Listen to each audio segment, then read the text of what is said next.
AB Venkateswararao గారి case గురించి నేను కూడా మాట్లాడానండి. నేను ఏ విధంగా 5 ఏళ్లుగా ఒక సీనియర్ ఐపీఎస్ అధికారిని ఉద్యోగంలో లేకుండా అడ్డగోలుగా అన్ని నిబంధనలు అతిక్రమించి జగన్మోహన్ రెడ్డి ఆయన ప్రభుత్వం చేసింది. దాన్ని అడిగేటువంటి వ్యవస్థలే లేవు. ఆయన మీద ఎటువంటి కేసు ప్రూవ్ కాలేదు. ప్రూవ్ చేయడానికి కూడా సిద్ధంగా లేదు ప్రభుత్వం. జస్ట్ సస్పెండ్ చేసి అట్లా పెట్టి దాన్ని నానుస్తున్నారు అంతే. 5 ఏళ్ల నుంచి కెరీర్ పీక్లో ఉన్నప్పుడండి ఒక ఆఫీసర్కి ఐఏఎస్ కానివ్వండి, ఐపీఎస్ కానివ్వండి, మామూలు అధికారి కానివ్వండి, లాస్ట్ 5 ఇయర్స్ వాళ్ళ కెరియర్లో పీక్ పాయింట్ అది. ఉన్నత స్థానానికి వెళ్తారు. ఏబి వెంకటేశ్వరరావు గారు ఇప్పుడు డీజీపీ పదవిలో ఉండాల్సిన వ్యక్తి. ఇవాళ రాజేంద్రనాథ్ రెడ్డి గారు ఏ పదవిలో ఉన్నారో ఆ పదవిలో ఉండాలి.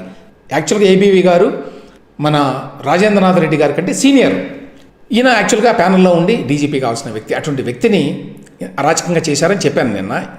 యాక్చువల్గానండి నిన్న ఈయన కేసుకు సంబంధించి క్యాట్ అంటే సెంట్రల్ అడ్మినిస్ట్రేటివ్ ట్రిబ్యునల్ అండి. అందులో ఈయన కేసుకు సంబంధించిన విచారణ జరుగుతోంది. అంటే ఏబి వెంకటేశ్వరరావు గారు వేశారు, నన్ను సస్పెండ్ చేశారు.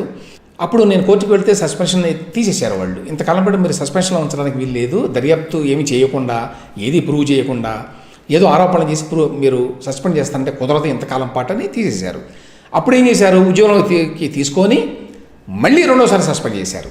రెండోసారి సస్పెండ్ చేసిన తర్వాత ఏం చేశారు, సెంట్రల్ గవర్నమెంట్కి రాశారు డిస్మిస్ చేయండి అని. సెంట్రల్ గవర్నమెంట్ వారు దాన్ని పరిశీలించి ఇందులో ఏమీ లేదు, డిస్మిస్ చేయడానికి ఎట్లా చేస్తామన్నారు.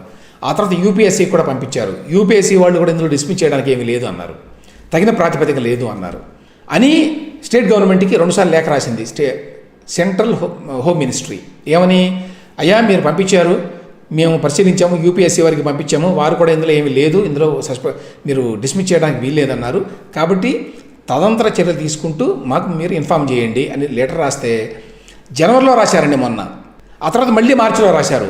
ఇంతవరకు స్టేట్ గవర్నమెంట్ సమాధానం ఇవ్వాలి దాని మీద. అట్లా సమాధానం ఇవ్వకుండా ఉండొచ్చా? ఎందుకు సమాధానం ఇవ్వడం లేదు? సమాధానం ఇస్తే మళ్ళీ ఏబి వెంకటేశ్వరరావు గారు రీఇన్స్టేట్ అవుతారు, మళ్ళీ ఉద్యోగంలోకి వస్తారు. అది ఇష్టం లేదు. జగన్మోహన్ రెడ్డి చెప్పారట, ఎట్టి పరిస్థితుల్లో నేను ఉన్నంతకాలం ఇతను ఉద్యోగంలో ఉండటానికి వీల్లేదని. ఒక వ్యక్తి యొక్క అరాచకానికి, ఒక వ్యక్తి యొక్క ఇష్టాయిష్టాలకి అనుగుణంగా మొత్తం వ్యవస్థలన్నీ లొంగిపోయినాయా? జగన్మోహన్ రెడ్డి ఇష్టాయిష్టాలతో నిమిత్తం లేదు కదా.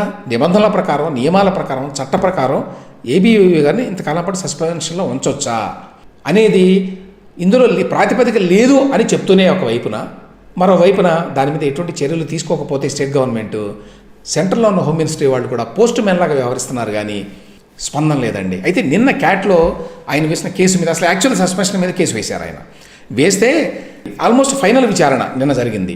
అంతకుముందు చేసినటువంటి సస్పెన్షను ఏదో కేసు పెట్టారు కదా, అందులో సాక్షులను ప్రభావితం చేయడానికి ఏబి వెంకటేశ్వరరావు గారు ప్రయత్నించాడు, అందుకే సస్పెండ్ చేస్తున్నాం అని చెప్పి సస్పెన్షన్ ఆర్డర్లో రాశారు. ఓకే, ఇక్కడ ఏబి వెంకటేశ్వరరావు గారు ఆయన లాయర్ ఏమడిగారంటే, అయ్యా అసలు మీరు ఛార్జ్షీటే వేయలా, కాబట్టి ఛార్జ్షీట్ వేయకపోతే అసలు ఎవరు సాక్షులు, ఎవరు ఏం చెప్పారనే విషయం ఎట్లా తెలుసు మాకు? అసలు తెలియదు కదా ఇంతవరకు. ఎవరు ఆరోపణలు చేశారు, ఏం ఆరోపణలు చేశారు, ఏ విషయాలు తెలియవు. అవన్నీ ఛార్జ్షీట్లో ఉంటాయి. కానీ ఛార్జ్షీటే వేయలేదు మీరు వేయకుండా అసలు సాక్షులు ఎవరో తెలియకుండా సాక్షులను మేము ఎట్లా ప్రభావితం చేస్తాము అని వారు పాయింట్అవుట్ చేస్తే బెంచ్ వారు కూడా అది అడిగారు. ఇంకో పాయింట్ ఏంటంటే, అసలు సస్పెన్షన్ అనేది చేస్తే 3 నెలల తర్వాత మళ్ళీ రివ్యూ చేయాలి. ఈ సస్పెన్షన్ కొనసాగించాలా లేదు ఎత్తివేసేయాలా అని. అవన్నీ నిబంధనలు గవర్నమెంట్లో. అయితే ఏబీ గారి విషయంలో ఆ రివ్యూ జరగలేదండి. సస్పెండ్ చేసి వదిలేశారంతే, మర్చిపోయారు దాని గురించి.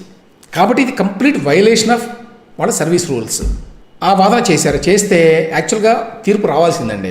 కానీ వెంటనే ప్రభుత్వ అడ్వకేట్ జనరల్ గారు, ఎవరు శ్రీరామ్ గారు, ఒక వారం టైం ఇవ్వండి, మేము ఆధారాలని చెప్పి మీకు అఫిడవిట్ వేస్తాము అని చెప్పి మళ్ళీ ఒక వారం టైం తీసుకున్నాడండి. అంటే ఇన్ని 5 ఏళ్ల పాటు ప్రొడ్యూస్ చేయలేనిది వారంలో ప్రొడ్యూస్ చేస్తారన్నమాట.